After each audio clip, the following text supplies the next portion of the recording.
Hey everybody, we're back. We're back. Fani Willis they're about to have the hearing on the misappropriation of funds. So we're going to go straight into the committee. The Senate Special Committee is having an investigation hearing in regarding to those funds, y'all. Those funds, the funds that were supposed to be for the gang situation. Remember the training of the youth.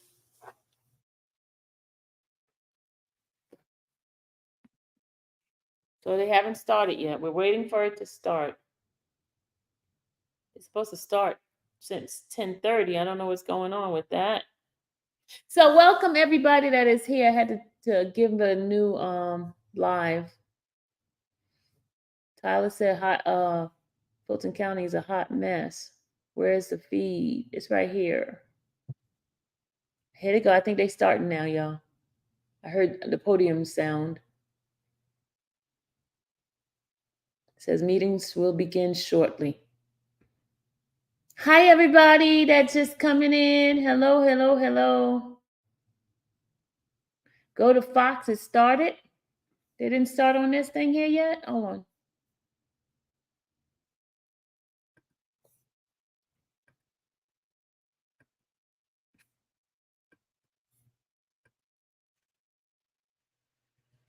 It didn't start yet. Fox is just sitting there.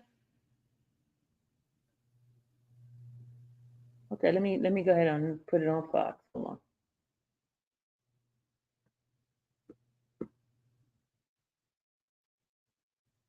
Let me change it over, y'all. So hold on, because y'all want to see the people's face, right?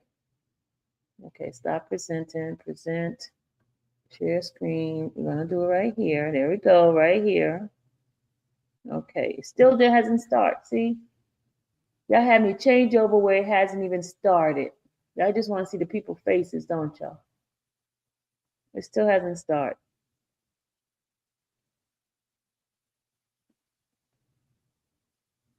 It still hasn't started. Y'all said it started. It did not start. I was on the actual website.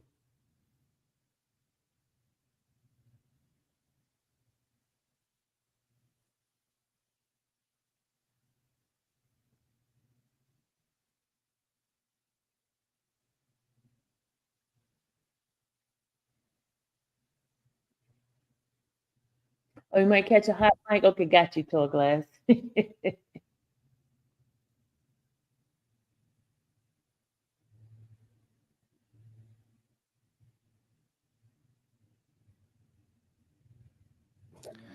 right, we'll call the Special Investigative Committee to order.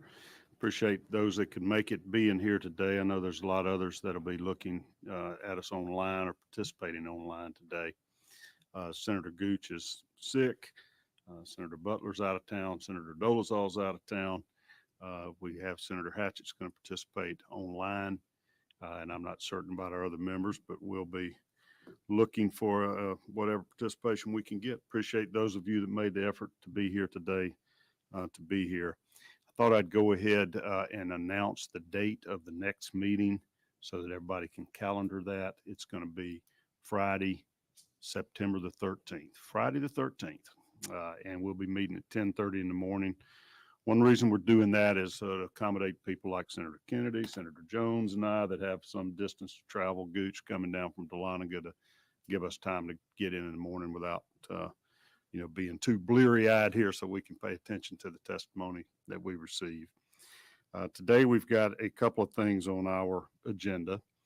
I have been wanting to hear from other district attorneys as to some of these rules and regulations and laws and operations of district attorneys' offices that we've been hearing a lot about how the Fulton County office operates. And there are several statutory provisions that control the use of special prosecutors, special grand juries, the budgeting ideas, and sort of the interaction of county governments with district attorneys. The entire notion of a district attorney being a constitutional office and having concurrently with that a certain amount of independence is important, but also it's important to have accountability, and these are creatures of state law. So we want to make sure that we're addressing concerns that citizens may have. With the theme for us to keep in mind is that what we're trying to do is to make certain that we can maintain the public confidence in the fairness and impartiality of our criminal justice system in Georgia. So I thought it would be good. I've had a number of DAs reach out to me with comments, concerns, criticisms over the last few months. I have also reached out to a number of district attorneys for advice for their counsel and some of the direction of this committee. And occurred to me that it would be really good for this committee and the public to hear from district attorneys that are confronted with the same dynamics and problems and concerns and challenges that the Fulton County District Attorney has been faced with.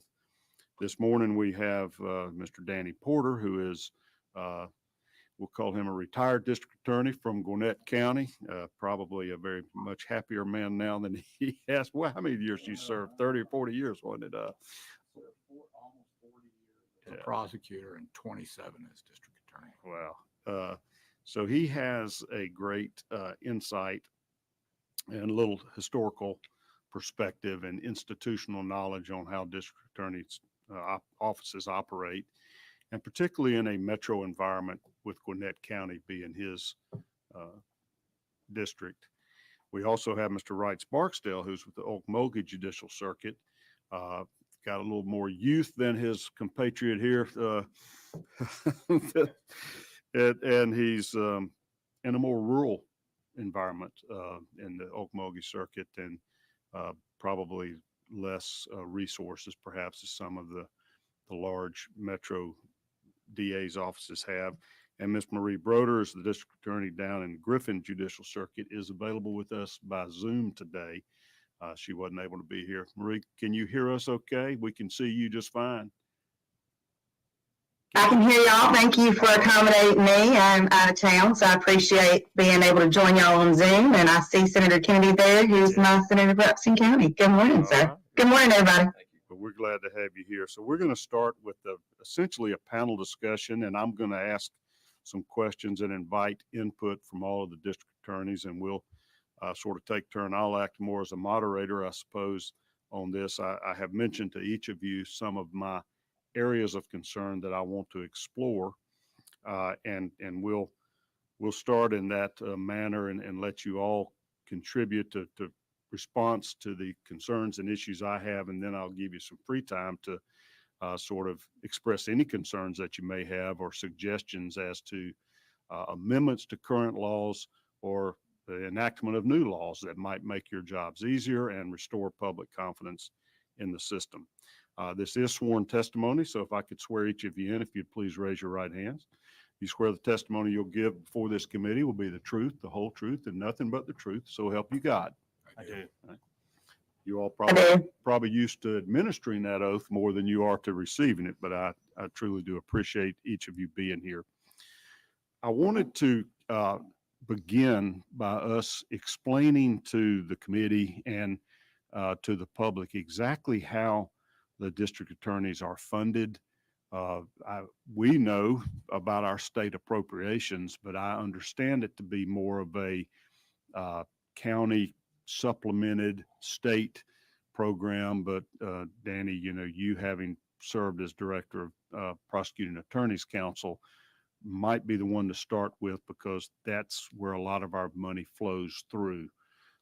If we could get you to start by just explaining the overview, kind of the architecture of funding for district attorneys' offices, because I've been hearing back from a number of district attorneys that feel like they need more resources or don't have enough financial resources to provide the job, the duties that they're supposed to be doing as far as prosecuting and running these offices.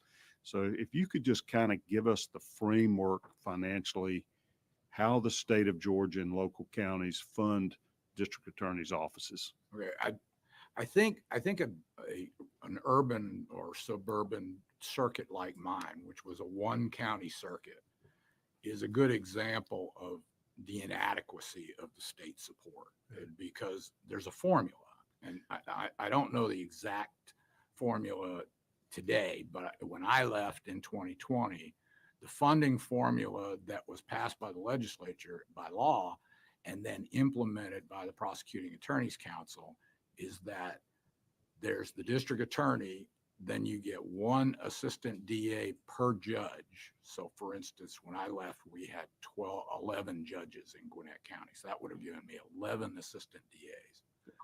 You get one investigator in the circuit for the entire circuit, and you get one secretary for the entire circuit. Mr. Porter, would give us a little history of your service, because I know you from the years that you were here so active with the Prosecuting Attorneys Council, but let the committee members and the general public who's clued in know about your history in the legal profession as a prosecutor and as a DA before I get you in any deeper, because you have the perspective here I think we need to appreciate. I started with the Gwinnett County District Attorney's Office in September of 1981, about 2 months after I graduated from law school. I paid my own way through law school, so I had to drive a truck to pay off the last of the debt. And then I went to work in Gwinnett County as an assistant DA. Over the years, there was a change in administration in 1984 from Democrat to Republican. I stayed on because I guess I was low enough on the totem pole that the axe didn't cut that deep. So I stayed on, and I worked for 12 years with Tom Lawler, who was the district attorney there. During that time, I took over various special prosecution units, including the drug unit, including we had an indictment unit then that drew all the indictments for the circuit to be assigned to the judges. So I rose to the level of chief assistant. And then in 1992, Lawler called me into his office and he said, if you want to keep a job here, you better run, because I'm not. So I was dragged kicking and screaming into politics, and I was elected in 1992, and I took office in January of 1993. I was defeated in the election of 2020, and I was long eligible for retirement by that point. So I retired at the end of 2020.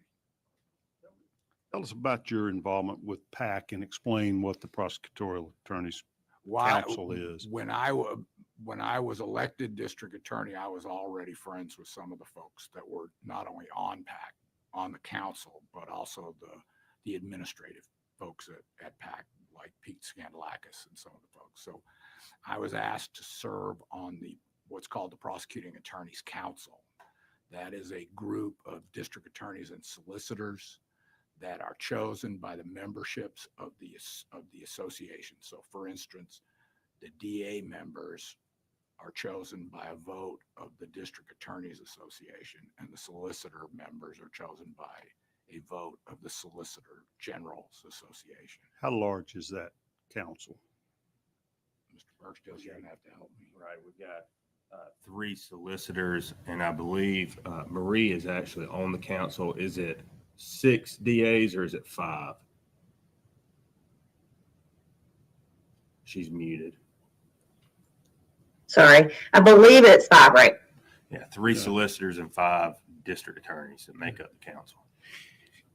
I want folks to understand, I have always had the impression that you all are very independent of the legislature, that it's almost a self-run type organization, but we have given you certain authority to speak on behalf of all those DAs and solicitors. Am I right, or how does that work? The council sets policies that are written into a policy manual by the staff at Prosecuting Attorneys Council that govern to a certain extent the conduct of district attorneys. It generally deals with regulation of certain fiscal matters, which is how they handle state money. Yeah. And that's by a combination of statute and a combination of policy that's promulgated by the council. Yeah. There's some things the council absolutely cannot do. So for instance, if there was misconduct by a district attorney, there's no authority for the council to discipline or remove a district attorney. So basically the council sets policies about the spending of state money. And Marie, being on the council, might be able to tell us more. I was the chairman of the council for 4 years. I served I was council for 4 years. The chairman's elected for 2-year terms. So I served 2 terms. So I can remember you in that role, essentially lobbying us or testifying to us, or we would call on you on certain matters where your expertise as a prosecutor was helpful to us. Correct. And it seemed like you might have made budget presentations as well, or maybe we would ask you guys what you needed. We would, the council usually would assign a district attorney who was interested in crunching numbers, because most of us aren't. Most of us are lawyers because we can't do math. So we usually had a district attorney and staff members to support the budget presentations. David Miller, who was the DA in Valdosta, was that DA when I was there, and then the DA in Dalton, who's now a judge, took over. I'm sorry, I don't recall. It's okay. But so you would meet Mr. with, Chairman, if I may, I need to correct my testimony if I may. I apologize. Sure. There's 6 district attorneys on the council. When I was given the number, I forgot to include myself as a member of the council. So there are 6 DAs and 3 Solicitor Generals. I wanted to correct my testimony. I apologize for the interruption, Mr. Chairman. No, that's great. And we're going to leave you unmuted, so you join in anytime, Ms. Broder, if you'd like to, because it could help us. Since you're in an active role there on the budgeting, do you make a specific request to the governor for the Office of Management budget to put you in the budget, and then come to the House and Senate Appropriations Committees to make sure we give you enough funding? How does that operate these days? Marie, if I may, right quick. Yeah, I was going to point to you anyway, right? I know you're I'm not very involved in the budgeting portion of it, Mr. Chairman. I mean, obviously I'm aware of what we present, but I will defer to DA Barksdale to answer this. I know he's a little more active in that role. All right. First, the Prosecuting Attorneys Council was, as I understand it, set up to assist district attorneys, both from an HR standpoint, training, and part of that HR is our budget. The person, the DA that is over the DA program, so to speak, and is very involved in that, is DA Herb Cranford from Coweta. I think it is important, Mr. Chairman, to understand that PAC has a budget, Right. and the DAs have a budget. It's separate. It's totally separate. So we've got a DA's program, and we've got the PAC budget.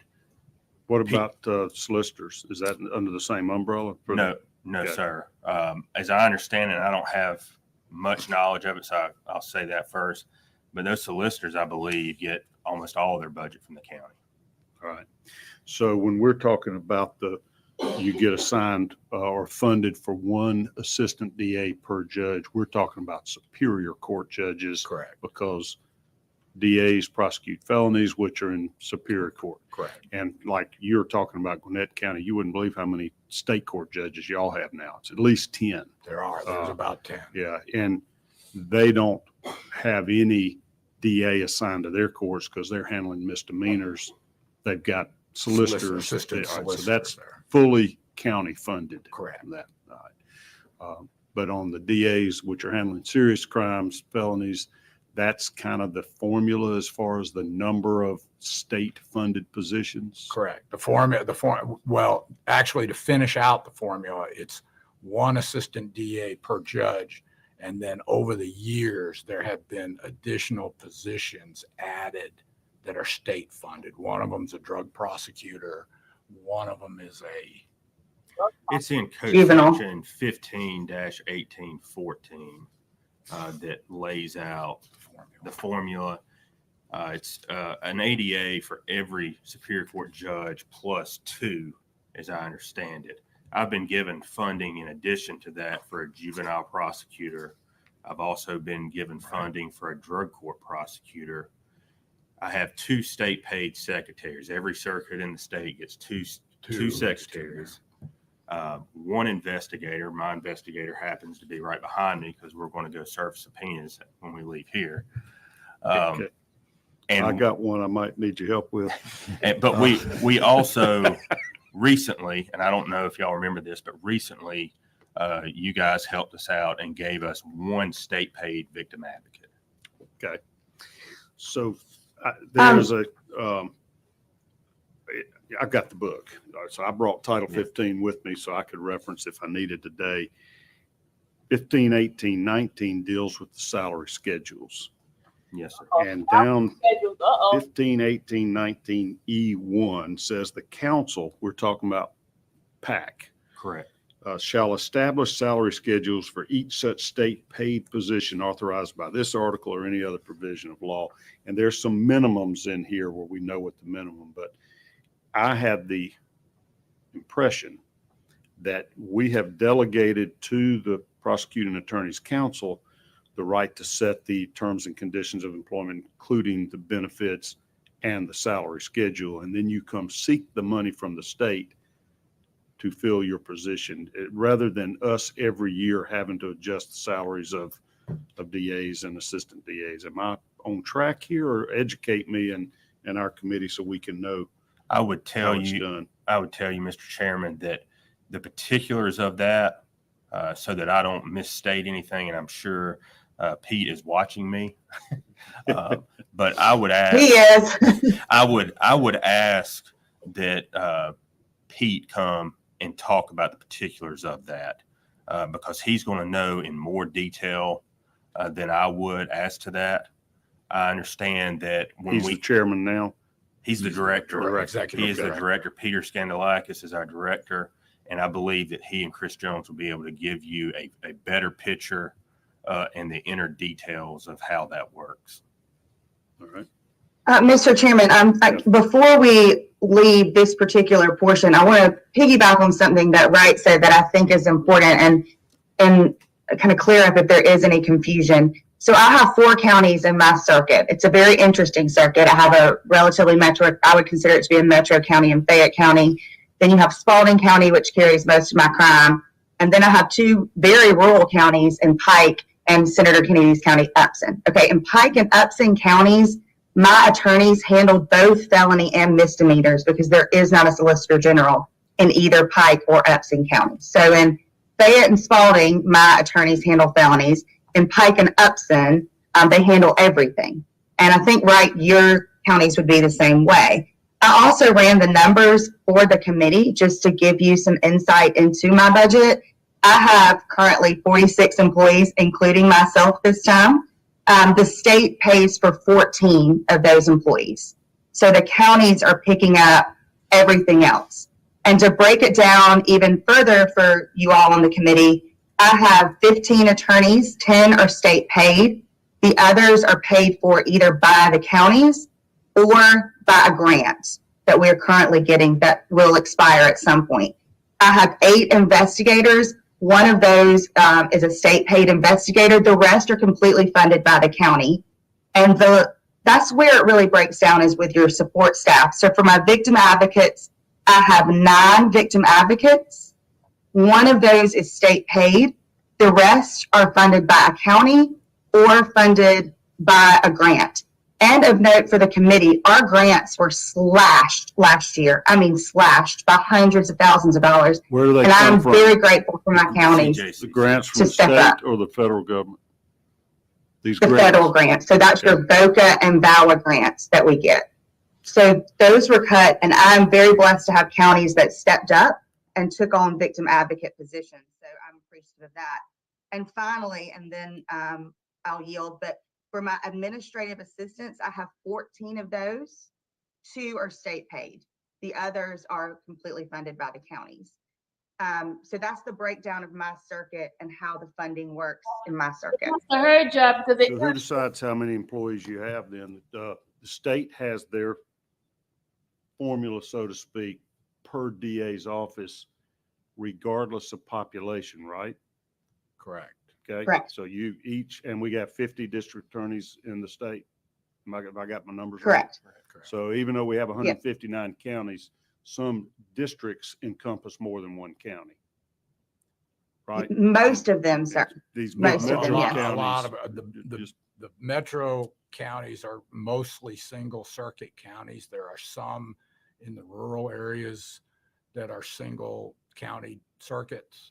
And, but yes, in the rural areas, I think Wright has the biggest geographical circuit in the state. You've got 8 counties, right? Right. To lay it out so that everybody kind of is on the same page, in my humble opinion, there's 3 revenue sources for district attorneys' offices. The first is from the state. The second is from the counties. And the third is from grants.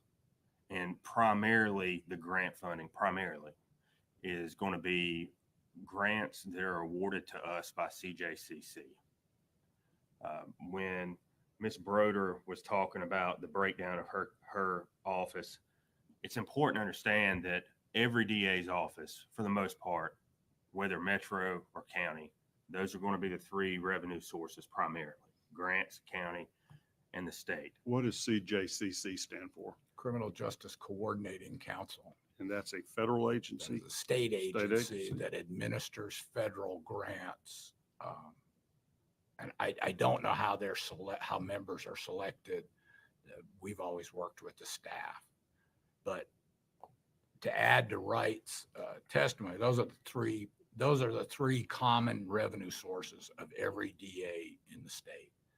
Whether you're a large metro county, whether you're a mixed county like a mixed circuit like Maria, or a predominantly rural circuit like Wright, those 3 are the bread and butter, so to speak. And some people have more bread and more butter than others. For instance, in my county, when I left, there were 142 total employees, 143 including me. I had to work the formula out, but I had 11 or 12, 13, 14 state paid assistants, and the remainder of the 42 attorneys were all county paid, and all of the state paid assistants received supplements. Well, one reason I'm probing into this area is that there is apparently quite an amount of largesse in some of the big counties. Well, They've got public relations departments and bodyguards and entourages and public awareness campaigns going on, things other than prosecuting criminals. And some of the more rural, poorer counties are like, dadgum, why don't we have these same resources? And it seems like it's because some of the wealthy counties are pouring money into criminal justice that the small counties can't do. I hate to see us have smaller counties that feel like they don't have enough personnel because their counties can't supplement, or they're not playing their politics well enough, or not on the right side of the blue or the red to be getting the federal grants coming down. I'm worried about whether there's equity here, or it's just how good is Mr. Barksdale to go get funding from his rural counties. Marie, I got the same problem you got. No, it's not a problem, but the Western Circuit where I'm based is Clark County and Oconee County. Clark County has 2 Right. state court judges and a solicitor's office that are prosecuting the misdemeanors, and then we got 4 Superior Court judges, and we have a DA's office that feels like they're understaffed. You don't have enough authorized positions, and then can't fill the ones they have. And then Oconee County next door in the same circuit doesn't have a state court. So the same DA's office is prosecuting misdemeanors and felonies in one county in the circuit and just felonies in the other. I don't know how common that is, but I bet it's common because counties are funding the state courts and the state court solicitors, right? Yes. I That's, happen to have that's a correct, yeah. ex-state court solicitor, Senator Jones, on our committee, so he's my reference source there. Yeah. And if I may, Mr. Chairman, to back up something that you just said about there not being equity, and I'm sorry, there's a bit of delay, so I'm kind of sitting back and Gotcha. and recognizing that there is a delay. There are counties and there are circuits in the state that do not get very much county funding at all. And so they are very dependent on the state, especially I know you have several senators that have South Georgia circuits, and that's where we see it a lot, where the counties just can't. It's not that they don't want to, but they can't supplement the way that some other counties can, and in the North Georgia area too. So I just wanted to confirm that that is the case. Right, you may want to speak on it as well, but I mean, we hear that struggle from them quite a bit. When the public hears about a DA's office having $1 million budgets or spending money however the DA sees fit, I want to highlight the fact that out of 50 DAs, 40 of them are running on a very, very small budget. Very, very small budget. And I'm What's your budget? I've got a general operating account that the counties give me money to support my office, and that's outlined in 15/18/23, which basically says that the counties are to support the DA's offices for printers and copiers and that kind of stuff.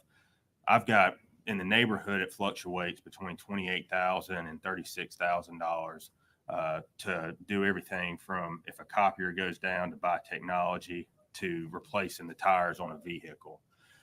So I do want to. How many counties do you have? I've got 8 counties. I've got Morgan County, Greene County, Jasper, Putnam, Hancock, Jones, Baldwin, and Wilkinson County. So you go all the way from Lake Oconee down to Milledgeville. I started my morning today in front of the commissioners in Greene County at 8:30, finished that budget presentation and drove straight here. I've got one of the poorest counties in the state of Georgia, and I've got per capita one of the wealthiest. How many Superior Court judges in Okmulgee? I've got 5 Superior Court judges. I guess it'd be a good time to give them some credit. Yeah. All 5 of them are very, very good judges. Very pleased to have them. So you got 5 assistant DAs that the state of Georgia funds, and your salary is funded by the state of Georgia. Plus two. Plus 2. One per judge plus 2 is the easiest way to figure it out. But then you've got a juvenile prosecutor and a drug court prosecutor. Those are state funded, Yes, sir. and that is true in any county that has a juvenile court or a drug court. Yes, sir. Okay. Doesn't everybody have a juvenile court? I believe they do now. They Pete would do need- now. They didn't. That was coming right at the end of my term. There was a push to fund statewide juvenile courts along with a prosecutor now. Okay. But even that has exceptions, because in Gwinnett, for instance, our juvenile court was completely county funded, and they turned down the state money, and I turned down the state assistant because there were provisions in the law about how that assistant DA could operate and what they could do, and I wanted to retain the freedom to assign different people into juvenile. I always staffed juvenile court, but I didn't always staff it with a state paid assistant DA. And so I was using state paid money in conjunction with county money. I would estimate that probably 85 or 90% of my $16 million budget came from the county. So right back to you. I'm doing my math. 5 judges plus 2 is 7, plus the 2 special courts. You got 9 assistant DAs from state funding. Correct. How many you got on top of that from your counties or federal grants? Overall, I've got 33 employees, not just ADAs, but top to bottom, secretaries, victim advocates. I've got 33, and that includes me. 16, including me, 16 of the 33 are state funded. And that 2 of those, it's important to note that they are contracted, they're state employees, but they're contracted for child support. So my office handles child support, juvenile court, drug court, mental health court, and superior court. All but one of my counties, and that being Baldwin, we also have the responsibility of prosecuting misdemeanors. What's the population of those 8 counties? Do you know? It's hard to say because here, and I'm not trying to avoid that question, I've got 3 state prisons plus a juvenile detention facility, and I've got Lake Oconee and Lake Sinclair, and it depends on if it's the 4th of July, and I'm talking, we fluctuate in the thousands, probably tens of thousands. I'd venture to say 160, give or take, is going to be where we're floating around in those 8 counties. And that's important because what Mr. Porter in Metro Atlanta or Savannah, the issues that they're dealing with are a lot different than some of the issues that I'm dealing with. We both have very difficult jobs. But what I want to highlight with what Mr. Porter said, there is really no accountability when the county gives us our budget. Now, for me, my budget from the county is going to be my general operating expense and the positions. I do not have a tax ID number. So my counties, there's a couple of counties that handle the HR side. Okay. But the accountability, when the public sees somebody, a DA or DA's office, spending money that they believe is inappropriate, understand that the county gave that money to the DA. And part of our job is to allocate that money appropriately.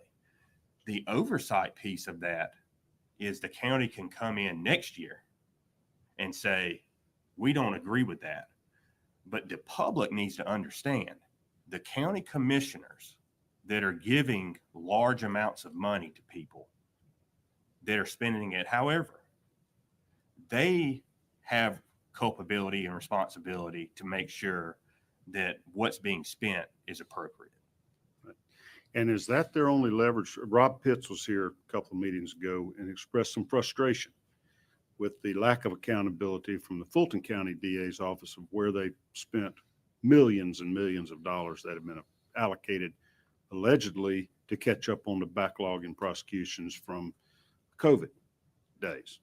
And it's a little bit of that frustration that you're saying that you don't have to answer to them, except they may not give you money next year if you don't spend it for what they gave it to you for this year. So to me, there's a couple of things that now will hold us accountable. Before I say that, I want to stress how important it is for me as the DA to make day-to-day decisions on how to operate my 8-county office. There's a couple of different ways in which I'm held accountable, though. One, obviously, every 4 years, I'm held accountable by the voters. Number 2, it is a real thing for me in my circuit. My counties are watching me like a hawk, and that's a good thing. I know that if I break their trust, that they can take away, and they have. Fred Bright was the DA that hired me. There was something happened, and Greene County took money away from us. And they took money away from us for a while that did impact us in a negative way. So there is accountability there. And the third piece that myself and some other DAs worked alongside the legislature was this DA oversight committee.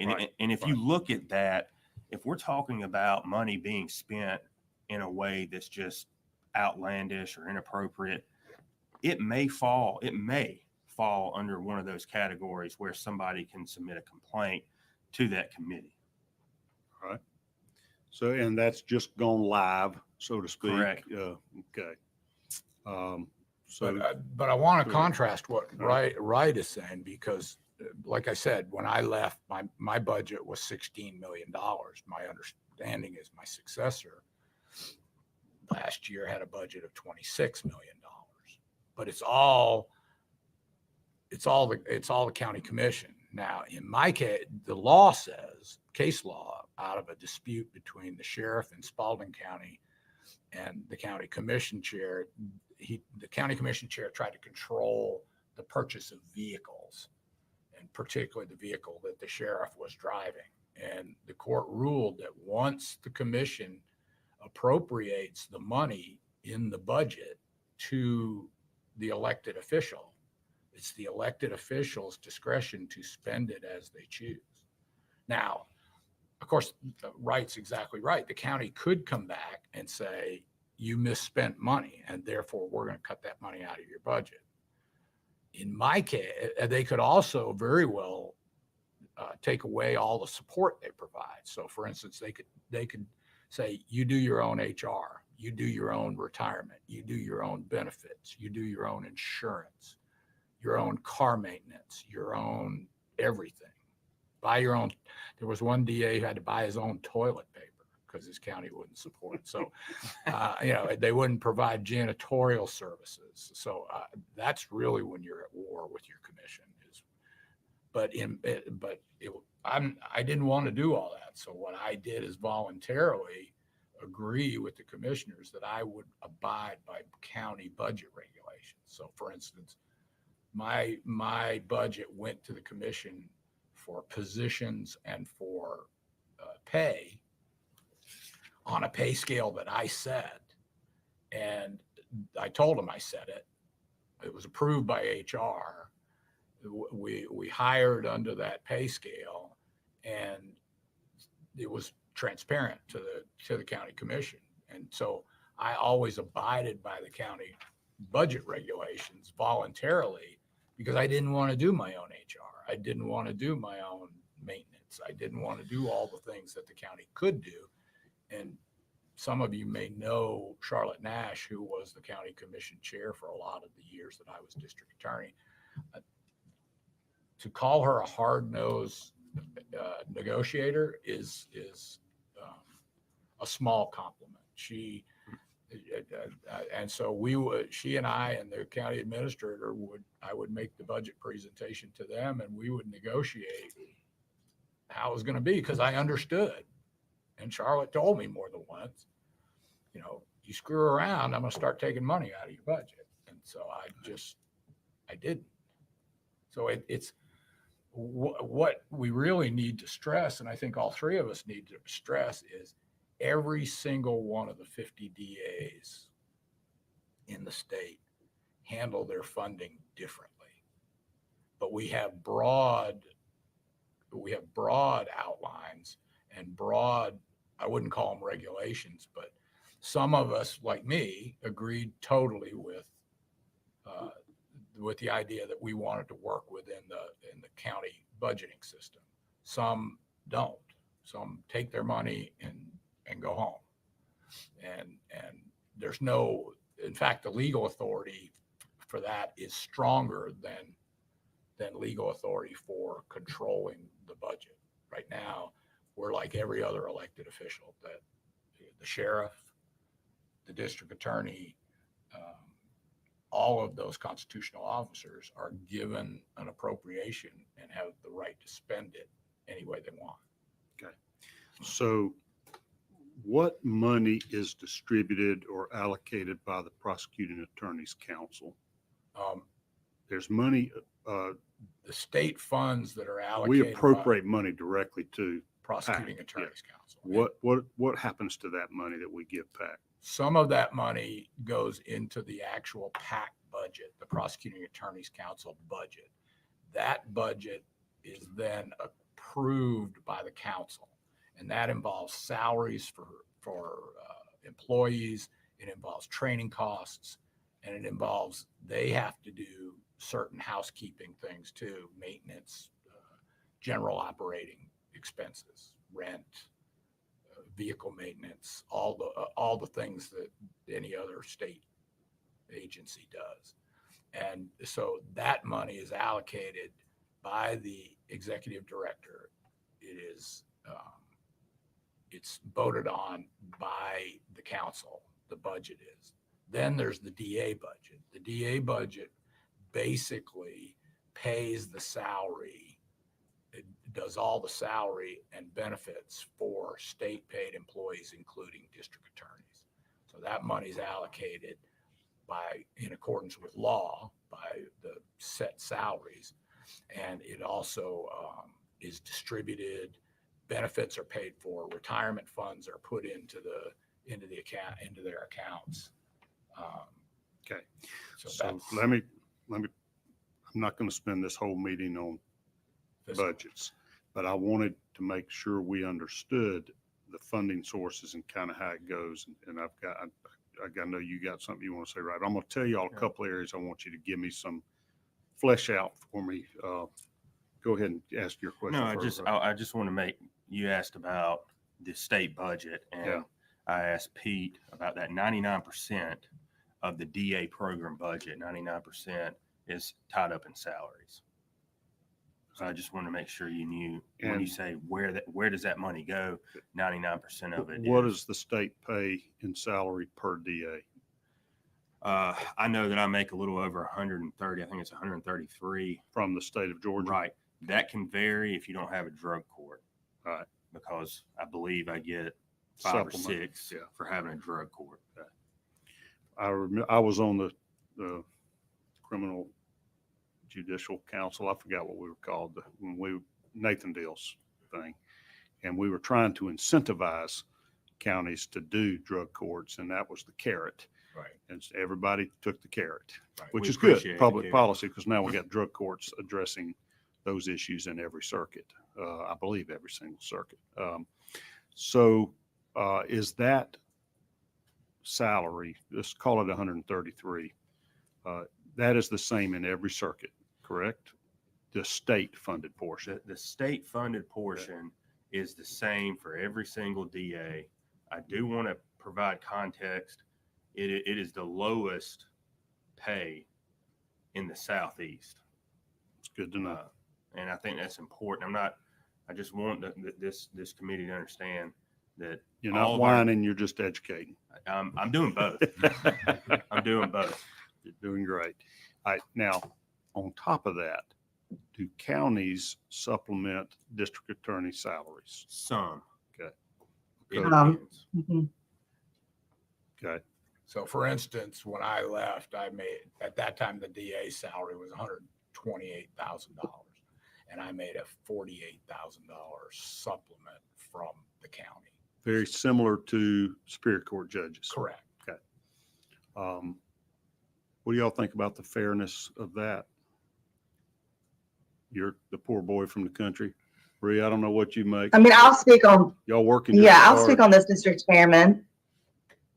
You know, here's the thing, and I kind of want to comment on a couple of things that have been said, but that's not true across the state.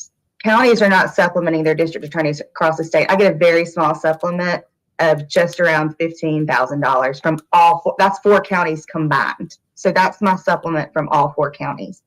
I also want to make this point, and I think it's important for the committee and for the people to understand, our people that are voting out there, is that these DA's offices, like Mr. Porter said, run very, very differently. A lot of your metro DA's offices run very much like a large size law firm. And I don't mean to sound like a country girl here, but I think it's important that our circuits, like me and Wright and the Vic McNeeses of the world that are out here, we're running like my dad's cattle farm. Okay. Things have to be done. He gets up and he's the one that does it. Now he has people that help him, but he's getting in there and he's doing it.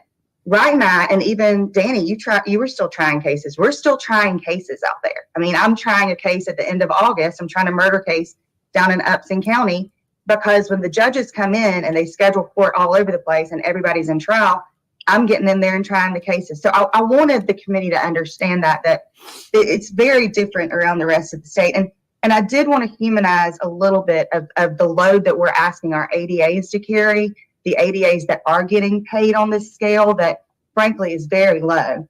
I mean, my ADAs down in Upson County are carrying a caseload of around 600 cases. In Spalding County, they're hovering around 600 as well. And in Fayette, they're way above 500. And that's their caseload. And that's very high. Per assistant DA? That's per assistant Yes, DA? that's Okay. the average. Uh-huh. That's the average. Obviously, it's going to fluctuate because we have case assignments according to judges, and then my ADAs are assigned to a team with a judge.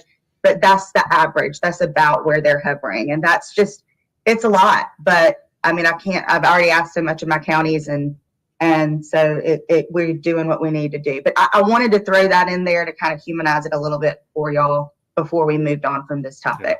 No, that's good because we hear feedback that some of the Metro DAs are making 200,000 or plus per year. And that's when I realized this isn't the same statewide, because that's significantly above what the state pay is. And I don't know if the state pay is triggered on, certain percentage. It seemed like it used to be whatever the Superior Court judge's state pay was, it was going to be 90%. either 90% of that. But we're looking at changing the pay of Superior Court judges. And I think the legislature needs to know you're also talking about 50 DAs are about to get a raise too. I'm not criticizing that, right? I think we ought to pay y'all more, but I don't know if wonder. that's still in effect, but I don't know either, Mr. but that's, we Scanlakis need to would know. Yeah. Okay. I mean, it was a trickle down. Once you raise the Superior Court, at least in Gwinnett County, once you raise the Superior Court judge's salary, it trickled down. Right. Did the supplements as well? The state Depends. law wouldn't apply to that. It Probably. depends. Okay. Depends on your politics. Yeah. Okay. All right. Retirement money.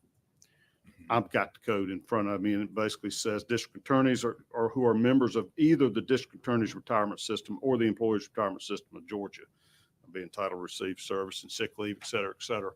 So where do your people go?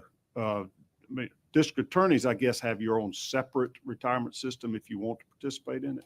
We are part of Judicial retirement. the Judicial retirement. JRS, Okay. and that is based on years of service. All right. And that covers both the elected district attorney and your assistant No, DAs, sir. No, sir. just the elected. Just elect the elected. Where's everybody else go to the state ERS? ERS?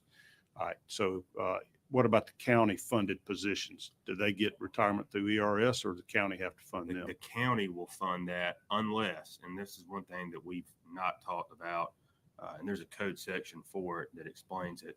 They're what's called spacer employees, state paid, county reimbursed. All right. All right. And what's attractive about those employees for a lot of my counties is it takes the liability, like health insurance and benefit package, off the county. So those employees are receiving a state paycheck, state retirement, state health insurance, but the counties then turn around and write the prosecuting attorney's council a check for reimbursement. Okay. So that's monitored through the PAC. Right. It's one of its duties. Okay. Right.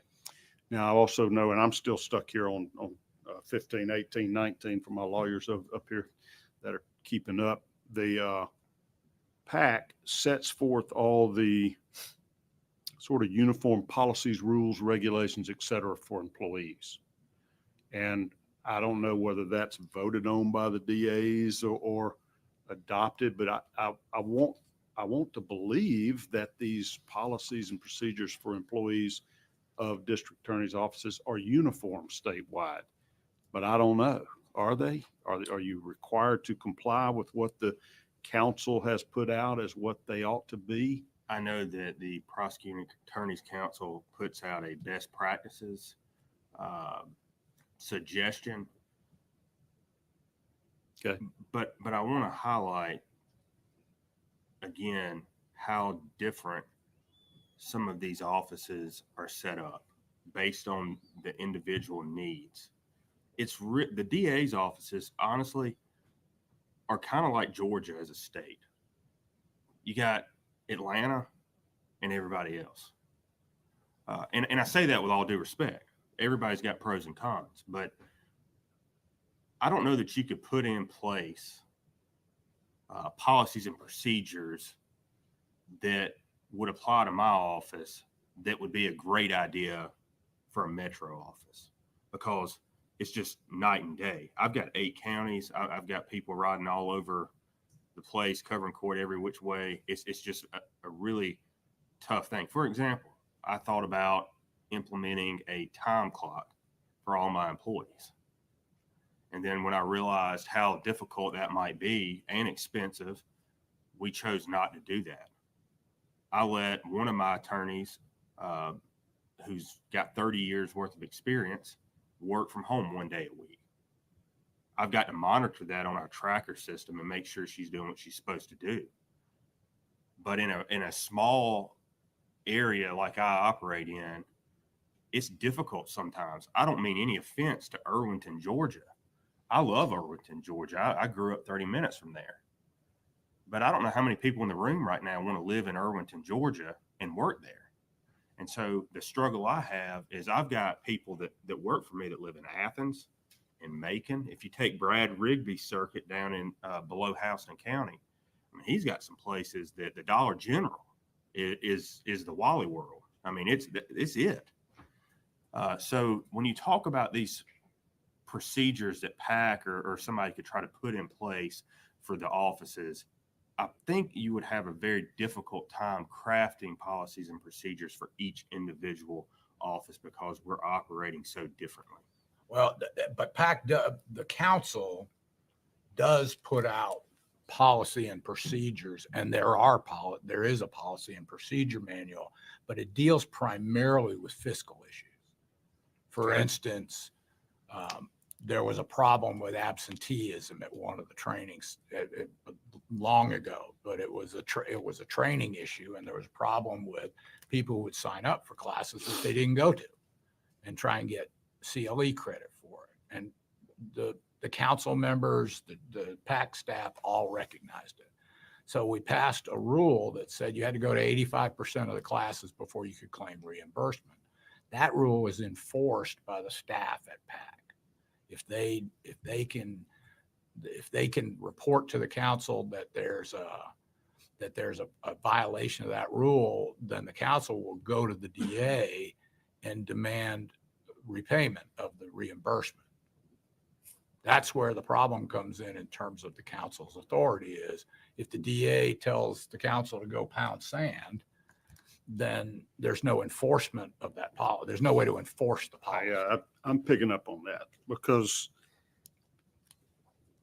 subject to the provisions of this chapter, we're in Title 15, the Prosecuting Attorney's Council of the State of Georgia shall, with the advice and consent of a majority of the district attorneys, adopt and amend uniform policies, rules, and regulations which shall apply to all state-paid personnel employed by the district attorneys. And then it lists all the many, many, many things you've got that authority to do. So that reads to me like the state of Georgia has delegated to the Prosecuting Attorney's Council, who can only act with the consent of at least a majority of the 50 district attorneys, the power to do these rules, but they're only applying to the state paid employees, which y'all have all designated are maybe less than 50%. And the rules and regulations I'm worried about are ethical behavior of district attorneys and their assistant district attorneys. I think every citizen in Georgia ought to have some guarantee, some expectation of what that's going to be, what's proper, what's inappropriate, and who's going to set that up, because we're allowing the Prosecutors and Attorneys Council to do it. And all our oversight is at the bottom of this. It said any rule, regulation, or amendment to these shall be presented to the officers of the Judiciary Committee of the House and the Senate.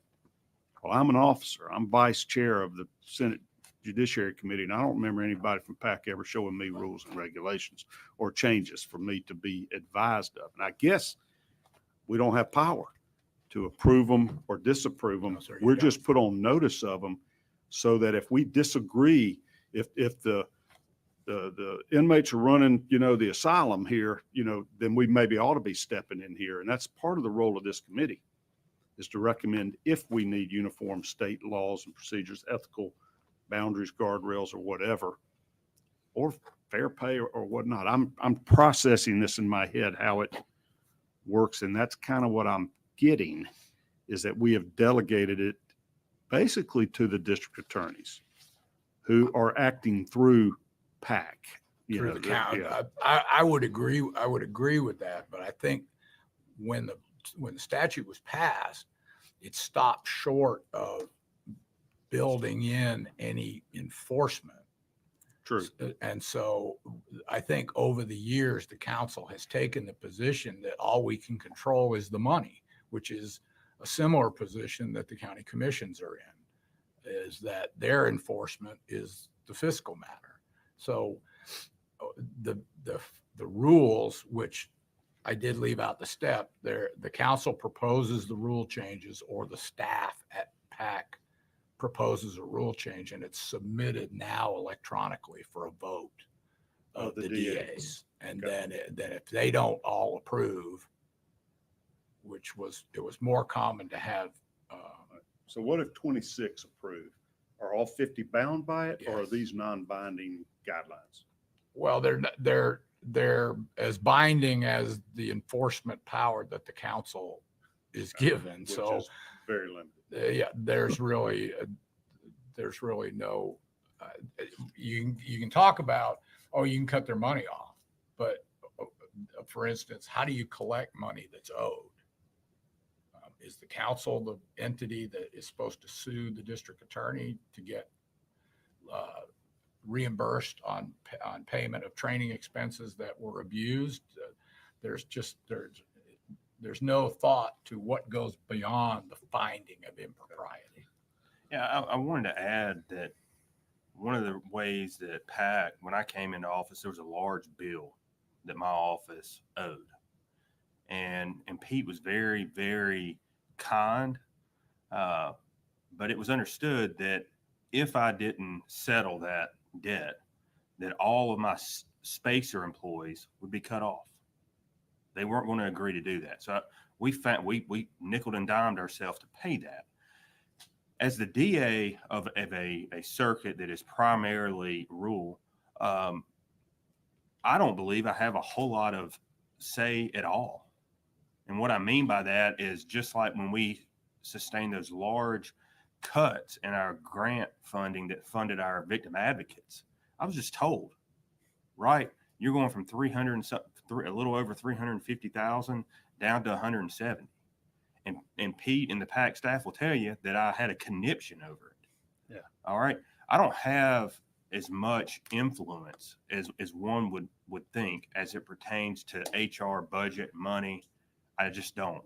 But as to misconduct, as to questionable behavior, and I understand that it is just now getting off the ground, but 151832 subsection H outlines 6 different ways, and willful misconduct in office is one of them.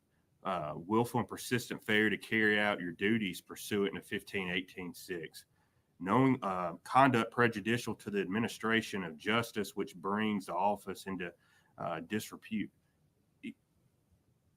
We now have, in my humble opinion, more guardrails than we've ever had. And I think that was the statutory or through that council. That 151832. Okay. I will tell this entire committee, and I've told numerous people, I don't work for PAC, and PAC provides a lot of resources. If you look at the legislative intent of why PAC was created, PAC was truly created to be a resource for district attorneys. PAC's influence has expanded in a lot of different ways, from conflict attorneys that they recently took over, training, HR, and you've got the council, you do. But I believe that who holds us accountable is the voters, and also here right now, if the oversight bill, and that may, as it continues to roll out, need to be tweaked. Right. One of the things that I think should be included in that is assistant district attorneys, not just district attorneys, but assistant district attorneys. Sure. Any prosecutor, really. Right. And there's a whole nother subsection, as you know, as it pertains to charging, whether or not to charge a case. And, you know, it outlines the ways in which you might get in hot water for charging a case. If there's a conflict of interest or a financial benefit at hand, so forth. So I think from a statutory standpoint, we're in a better position than we've ever been as a state, as a community, to ensure that DAs are doing what they're supposed to do and not misbehaving. Do you count yourself? If I may jump in, Mr. Chairman, and piggyback on what Wright just said, because I think that this is important. I do have a policy and procedures, manual that my employees have to sign when they come and work for me. And it is tailored to my circuit, and it's very detailed. I did that when I became a district attorney, and I think I want to push back a little bit in an extremely respectful way, Mr. Chairman, on the idea that there are those of us out there that aren't doing that. Most of us, Chairman, most of us out here are keeping our head down, doing our jobs, serving the public, trying the cases, moving cases, making sure a case doesn't sit for years and years before a victim finds justice. And I just wanted to fight a little bit for those of us out here who are doing that. And we might be quieter. You might not hear from us necessarily. And I think that's why it's important that we're sitting in front of you today, because that just means we're working. And so I just wanted to put that out there. And the reality of the budgets that we're operating under and the constraints that we're operating under, I mean, my employees in Spalding County were frustrated because they had to share a box of paper clips. I mean, this is real life stuff that we're fighting for every day. I mean, we fight for every penny that we get to support our employees, yes, but also support the taxpayers and support the citizens of the circuits that we serve. And so I just wanted that to be part of my testimony today, Mr. Chairman. Thank you. That's great. Okay, so And just to be sure, from a large metro county, I had a policy and procedure manual. It outlined not only procedures like county cars and guns, and so it was partially for liability purposes, but it had a code of conduct, and I would enforce it. did you feel bound by that? That's a county policy, not your DA's No, office. it's a DA policy. Okay. Do any of you feel DA like, policy. like the county in which you serve can impose any employee policies on you? They do. For the county employees, they can. Okay. And you have this blend of state employees and county employees. Correct. Okay. Why would you ever want to treat them differently? You're going to treat your state paid assistant district attorneys differently, standards of conduct, et cetera, than your county I paid? didn't. I mean, Do you think the county can impose those duties on you? They're having this battle in Fulton County. The Madam DA in Fulton County says she ain't got to do what Fulton County tells her to do. Uh-oh, With whistleblowers, with treatment of employees, uh-oh. or anything, because she is a constitutional officer. She can set her own darn policies. Do other DAs feel like you're bound by county policies and procedures on employment? no, I never felt like I was bound by I was bound by my word that I would agree to that my employees would submit to it. And there were times when something came out of the county that I thought was stupid, and I said, we're not going to do that. And so, and I exercised. So, in a way, based on the case law, the district attorney in Fulton County is correct that they can't, there's no mechanism in either state law or the case law that allows the county to impose its will on an elected constitutional officer. Can they make you treat county paid employees in accordance with county policies, including nepotism? And No, they cannot? no. Then maybe we need a state law to impose this on you people, so y'all will treat our employees fairly. We're paying for all of them, one way or the other. Citizens are, Well, either through county funds or state funds. Can I? If I may interject This here. attention just- I'm trying to bring out, because there is. Sure. Constitutional officers want to run their show and not be told by county governments how to do it. Mm. State government's not telling you how to do it. Y'all are saying we're kings, we can do what we want to do, just Mm. don't trust us. One thing that I- Murray, go ahead. Right, can I jump in really quick? Yeah, and answer your question. And because I want to highlight something here, Mr. Chairman, that I think is very important for the commission to understand. I have one county employee. That's it. And that's because she retired from the state and she could not receive state benefits. So I went to Spalding County and begged them to hire her on as a county employee. That's my only county employee. The other ways that they're funded, and I think this is where maybe some confusion comes in, is the rest of mine are state paid, county reimbursed. They're either state paid or they're state paid, county reimbursed, meaning that PAC pays their salary and I reimburse PAC either with grant funding for my victim advocates or my investigators, or with county money that the county gives me to then reimburse PAC. So does that make them So a a state lot employee or a county employee? If they're state employees, okay, sir, so all of your people are state, even if they're paid by the county, state paid, county except for reimbursed. one. Okay. I didn't Yes. mean to interrupt you. Go ahead. No, I'm sorry, Mr. Chairman. Thank you for that. I needed to clarify that. So that's how a lot of us operate out here. A lot of us don't have a lot of county employees. So I think this is a more isolated problem than you're going to see across the state, because most of my employees, like I said, are state employees. They receive state benefits, but the county has agreed to reimburse the state for them to have those benefits. It's easier on your smaller counties because they don't have to carry the actual employee. They just give the money over and then the state gets it from them. So I wanted to make that clarification, right? I don't know how many actual county employees you have, but I only have one. So that really wouldn't be, and that happened this year. So that wouldn't be a problem in my circuit. The issue that, and I hear what you're saying. First, I want to tell you, I'm not a king, and my wife reminds me of that on a daily basis. All right.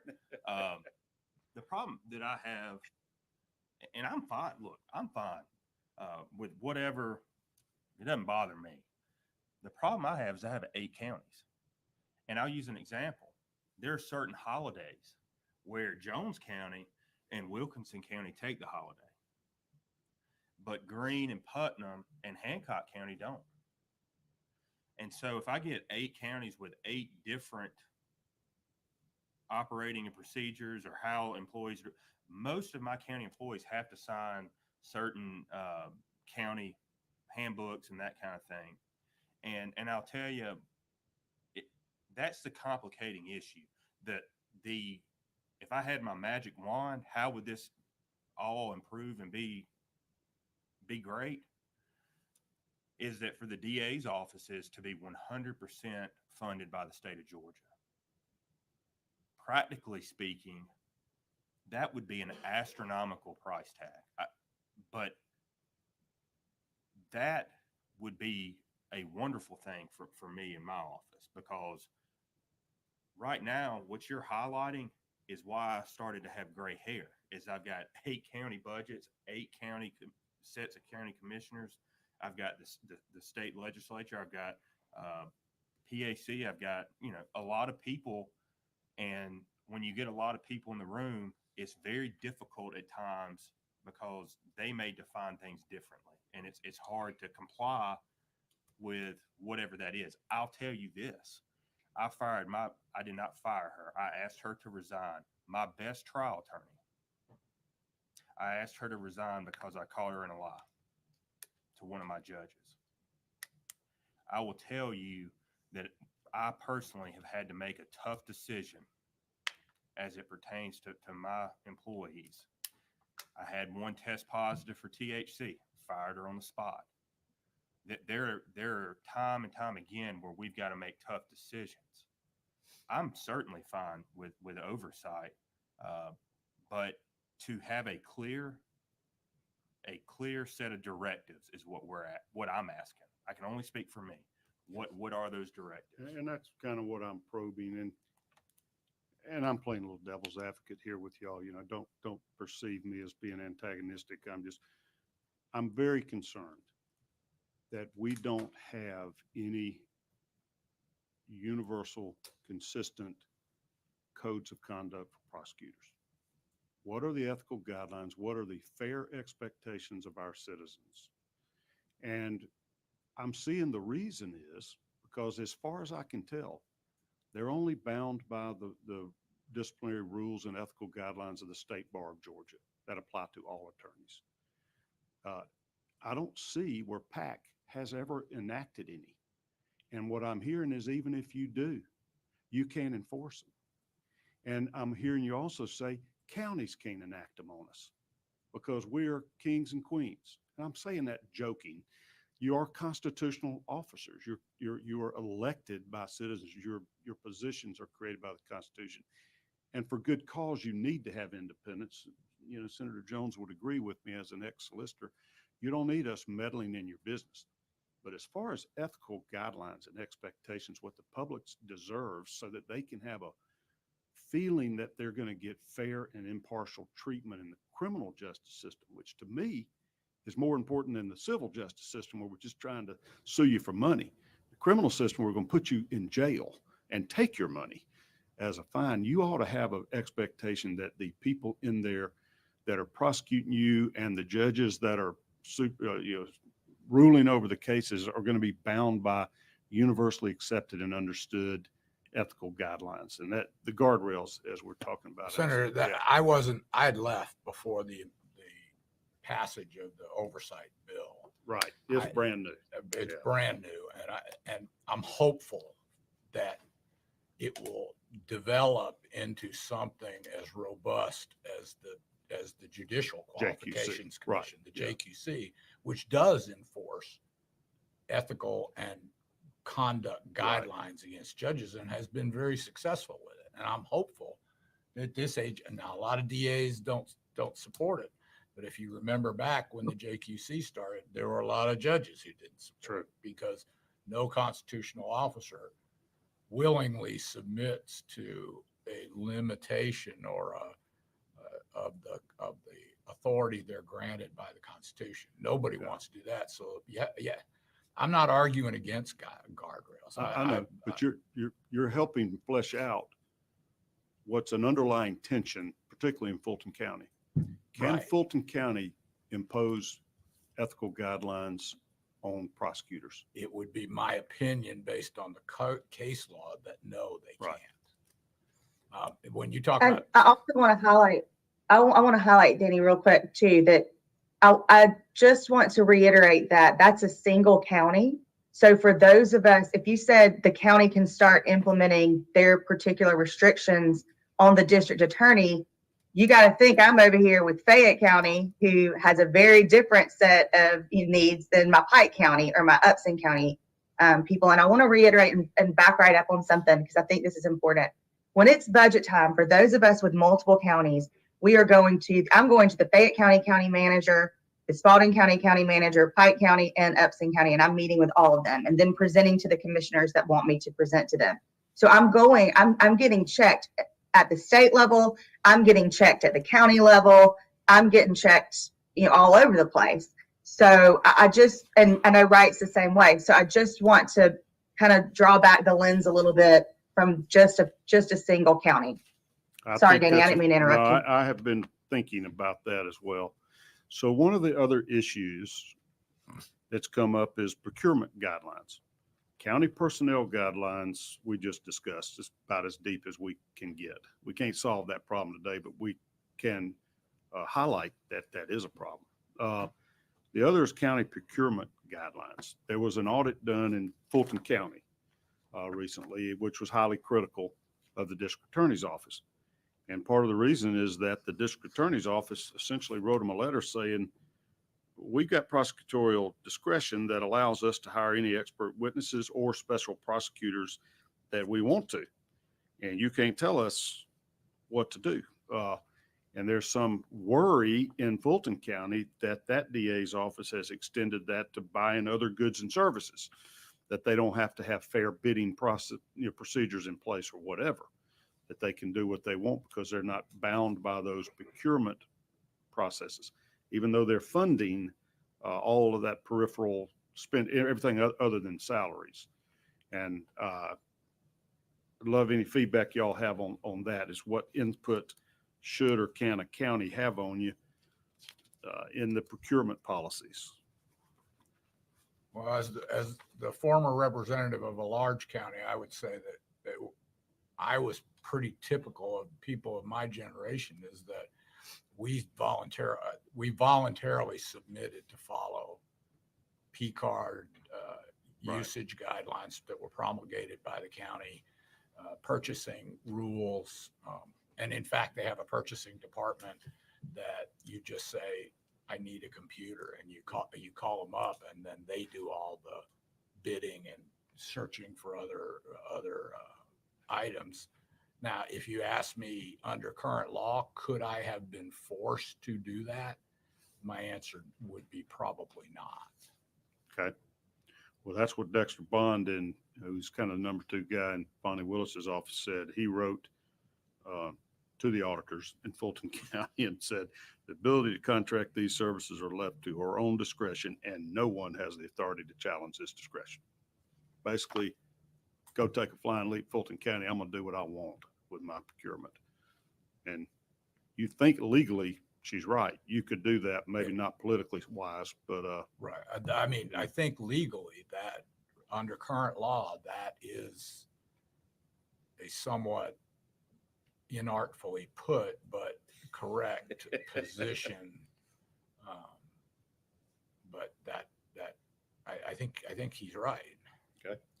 So my next one is on special prosecutors, and then I'm going to let Senator Jones ask some questions before we leave this topic. Does that suit you, Harold? On the special prosecutors, I believe this is under 15, 18, 20, right? You got the code there apparently in front of you too, when hiring the district attorneys and deputy district attorneys and other attorneys, investigators, or whatever is covered by that code section. And subsection B says, personnel employed by the district attorney pursuant to this code section shall serve at the pleasure of the district attorney. So now we're back to prosecutorial discretion. It makes a whole lot of sense if you're going to hire an expert witness or a prosecutor or whatever, and shall be compensated by the county or counties comprising the judicial circuit. The manner and the amount of compensation to be paid is to be fixed either by a local act or by the district attorney with the approval of the county or counties comprising the judicial circuit. That is being interpreted by Fulton County that they had the power to approve the $700,000 that Mr. Wade has made, but they weren't allowed to. It's been interpreted by the DA in Fulton County that I'm paying whatever I want to pay them and hire who I want to pay. Do you guys have views on how that, what checks and balances does a county have in your use of a special prosecutor? Let's talk a little bit about funding for them. How is that ordinarily done? Danny, you've told me, I know PAC has a system in place to provide prosecutors. If you could walk me through how that works, and then I want views of all of you on, is there any check and balance on what a DA does as far as hiring special prosecutors and paying them? And we've got a special prosecutor here in Fulton County that's made 3 times what the DA makes. Wow. And just here, I'll start with you because you got the seniority. I have to plead ignorance on the special prosecutor because I never used one in all the time. In your 40 years, never ever used a special prosecutor. My predecessors, I never saw one in the office, and I've never used one. So how about you other guys? Have y'all other DAs ever used a special prosecutor or know of that being done in counties near you? So in talking to some of my fellow DAs, it appears to me that at least in smaller offices, there are 2 ways in which you would see a special prosecutor come in. And one of them is, I say free loosely, it's already paid for by the taxpayer dollars. PAC has a branch within itself of a team of attorneys. Sheila Ross is a special, she's an attorney that goes around the state. She's handling the murder case in Athens of the UGA student, but her specialty is death penalty work. We did not call her in to help us officially with our 2 death penalty cases that we tried over the last 3 years, but we certainly used her as a resource. PAC has an elder abuse prosecutor. They have an animal cruelty prosecutor. They have a RICO specialist. Prosecutors, DAs can contact PAC and at no cost to them request PAC's assistance for additional attorneys within PAC's organization. That's one way. Are those additional attorneys employed by PAC or are they just at other district attorney's office and developed expertise? No, they are within PAC and within PAC's budget which is separate and apart So from the they've DA got group. another little pack of attorneys there Correct. that are like glorified assistant DAs with specialties. You still have to swear them in. A special prosecutor. I've used it one time officially, and that was on a big RICO case out of Jones County. We brought in a PAC attorney, swore him in. His name was John Reagan. Another way that you will see DAs use special prosecutors is somebody, I don't know if y'all are familiar with the name, but Michael Lambros, and what he specializes, he's not with PAC, but what Lambros does and markets himself as is having a specialty with civil forfeiture proceedings. I've never used him, but he has gone around the state and developed a reputation of having an expertise in that. Some of those cases are very complex, and those district attorneys can either hire him per hour, and I think, again, I've never used him, a percentage of whatever the settlement is on the civil forfeiture. I've never hired somebody, a third party. I can only talk from my experience. If I did that, one, I'd have to have the money, which I don't, to do that. But if I did, it would be somebody that had a special skill set that I myself did not have or did not have within my office. It would be somebody that was very, very experienced at whatever the type case we were prosecuting. And Mr. Chairman, if I could, Go right ahead. if you're talking about special prosecutors as conflict counsel, which is you declare a conflict, That's a whole different type than what we've talked about so far. right, independently hired. I want to correct my testimony. I've used conflict counsel. Tell us what would create a conflict. Give us an example of how you. For instance, we discovered in an initial investigation that a judge was involved in a criminal activity in the later years of my term. I immediately called GBI to do the investigation, and then prosecuting attorney's counsel, I declared a conflict, which basically You means said you had a conflict. I have a 'cause you were conflict buddies because it was with a that judge judge. or whatever. correct. And then they sent employees of prosecuting attorney's counsel, and I swore them in as special assistant DAs. And I've done that That's done. maybe common. 5 times over the 27 years. Okay, got it. That's a different type of special prosecutor. That's Right. a prosecutor provided by PAC if the local DA's office has a conflict. Correct. themselves. But I've never hired an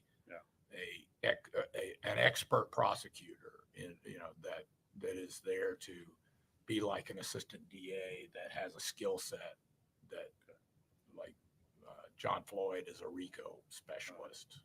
So back to the special prosecutors. PAC also has people that they can provide or recommend if you need special expertise or don't have enough manpower to Correct. do that in your office. And they'll do it through you just request the special prosecutor. And that's something that has developed since I was the chairman, but we were in the process of developing expertise through hiring. And when you say it's free, you're just saying it's not coming out of your budget. You don't have to go beg counties for money. That is state funded Correct. through an appropriation to PAC. That is correct. Marie, have you ever used a special prosecutor? Same. No, I won't belabor the point, Mr. Chairman. No, I've never used one other than through PAC. Right now, PAC is handling a case along with the Attorney General's office in conjunction with my office. But again, that's no cost any additional cost to my county. So no, I've never brought in somebody from the outside. It's always been from PAC. If I had a conflict, for example, a family member was the victim of theft, then another DA's office came in and helped out with that case. But those are the only circumstances where I've used anything like that. And then sometimes in the conflict cases, Pete will ask another DA or Right. say me as a retired DA to go on the conflict case. And on those type of cases, the local DA doesn't have to pay you. You're paid by PAC. I'm paid by Okay. PAC. All right. So, The princely sum of $58 an hour. all right. That's, you should work in Fulton County. Couldn't resist. All right. What time we got? Senator Jones, would you like to ask some questions now or take a break? All right, I'm going to turn the mic over to Senator Harold Jones, who has the privilege as minority member to ask questions as well. And I'm going to let him flesh out. If we can limit it to the subject matters that we've covered so far, then we'll take us a lunch break and come back. And I really do want to talk about special grand juries before we let you guys go. And there may be other topics, and Senator Jones, you can confer with me too. We'll, while we have this brain power here before us, let's utilize them. All right. Thank you. Floor is yours. I just only had a couple, Mr. Chair. One of them was, other than total state funding, has there been any conversation about changing the formula that we use on funding you guys from a state perspective? Because if you're basing it on the number of judges, you get the ADA on number of judges, which is based on their workload assessment, which is to me, very flawed about how that process works, which then is going to impact the number of people that you have. Have you guys had any internal conversation about changing that kind of formula, how we would do that to get you more people? I can't speak for everybody. There's 50 DAs and PAC. I would welcome that. I know that there's been sidebar conversations. There's been some conversations in DA meetings. I think that the structure, I'm only speaking for me, the structure that you speak of is outdated and certainly needs to be revisited. During the time that I was working, was the chairman of PAC and was working with PAC, there were several proposals that were floated by some of the committees or some of the leading members of the legislature, and there was not a lot of interest. So what we've traditionally done is work within the framework of the scheduling or the numbers, the formula, so to speak, and try and raise DA salaries or raise assistant DA salaries and obtain more people under the formula. I want to add to that, that right now, starting salary on the state scale for assistant district attorneys is at $58,000. And so I just heard one of my fellow DAs in the back of my head want to point that out, because if y'all were to give us more positions, we would gladly take them and be thankful for that. But I think we also have to understand, again, going back to Irwinton, Georgia, who wants to come to Irwinton, Georgia for $58,000 when they got $100,000 in student debt? So part of that in trying to figure out how to work this is going to be the competitive pay piece. And yes, I've got attorneys right now that are sitting there with 200 cases apiece. And it's just, when you have that kind of caseload, it's very difficult to provide the services that we want to provide, that y'all want us to provide, and the time. I walked in yesterday and watched one of my advocates spend over an hour on a misdemeanor case with a victim, and she's got hundreds of cases herself. So there's just a lot there to unpack. Absolutely. Anyone else? My second question was, it seemed like District Attorney Porter, when you were talking about the +2, you mentioned about not actually wanting a position because the way it was going to be structured or kind of restricted, it seemed like the juvenile position. Would you like to see any kind of loosening on those restrictions, whether it's a drug court prosecutor, juvenile prosecutor, or maybe not, or just give you a +2 and let you guys determine how you want to use that +2 from that standpoint? So you wouldn't have to say, I don't want the position because the restrictions are just going to stop me from doing what I want to do. I think in certain circumstances, it would probably be better just to allocate a position, an assistant district attorney position, so that the district attorney, but you always have to guarantee that the drug court is staffed and that was the interest of the legislature. The drug court is staffed, the juvenile court is staffed as adequately as the state provides. And so I think it's hard not to, because with the juvenile court, for instance, some counties had to get a juvenile court started in order to qualify for the position. So they had to create a juvenile court because it wasn't in the county. Some circuits had to. So I'm not sure that loosening any restrictions would accomplish what DAs need to do on the ground. Okay. And then my last one was all of you had mentioned about the funds being cut for the victim services from the federal government. What was the rationale for that? What, or did you even get a rationale? As I understand it, and I want to first say, don't quote me Okay. specifically on this, but the money we were receiving from the federal government came from fines and fees from U.S. attorneys' offices prosecuting certain cases. And I believe it was tied primarily to white collar cases. And because those fines and fees have shrunk, the money that's available has shrunk. That would, again, to get really into the weeds and get the best answer to you, would need to be a question directed at Pete Scandalakis. Because I believe the forfeitures were already included in that. Well, we can't use forfeiture money for salaries. But if the feds cycle it through the grant process, Right. that may negate that. Correct.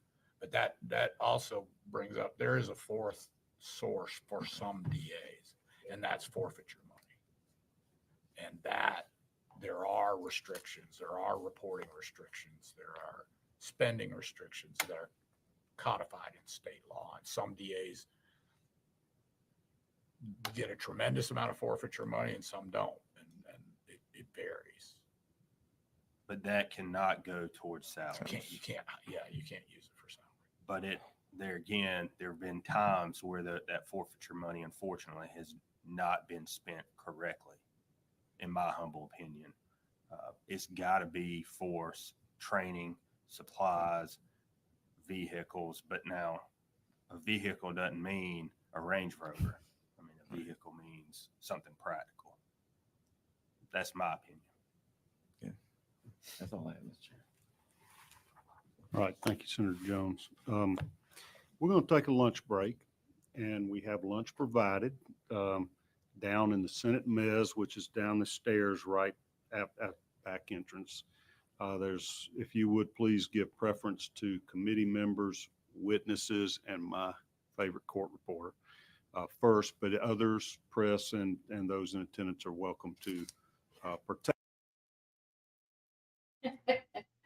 The press guy, hurry up and stopped it because he want to go get his food. Y'all see that, right?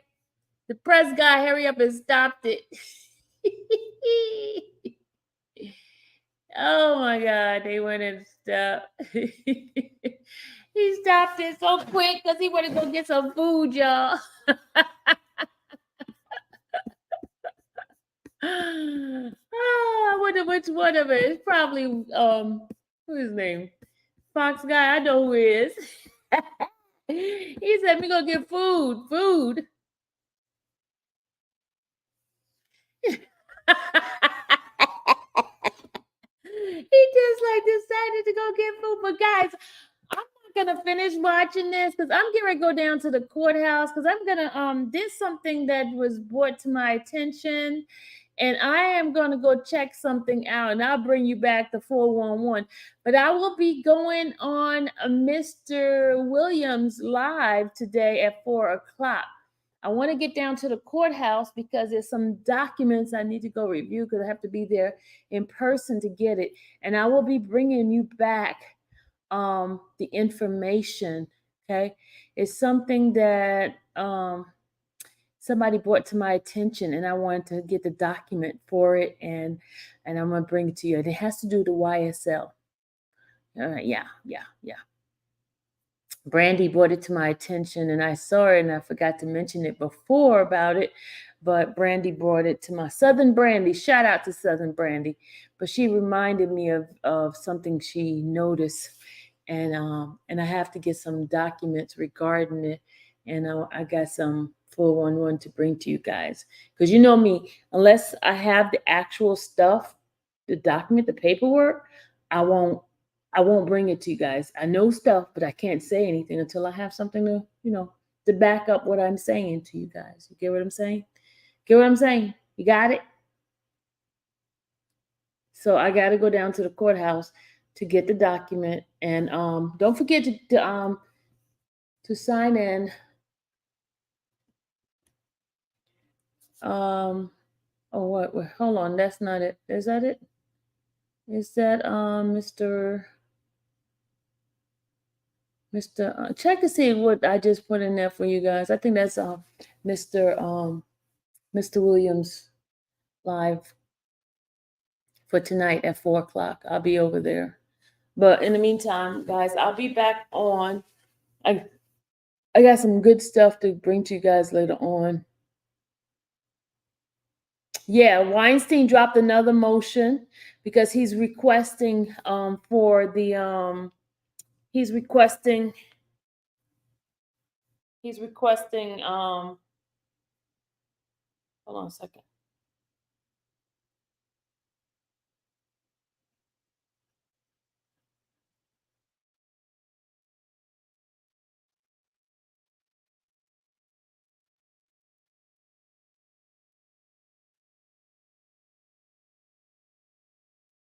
And I got some stuff too. I have some Nesto news update for you guys as well. Because remember, tomorrow I'm doing a visit tomorrow to Nesto, to Cobb County Jail. I'm gonna do a visit there.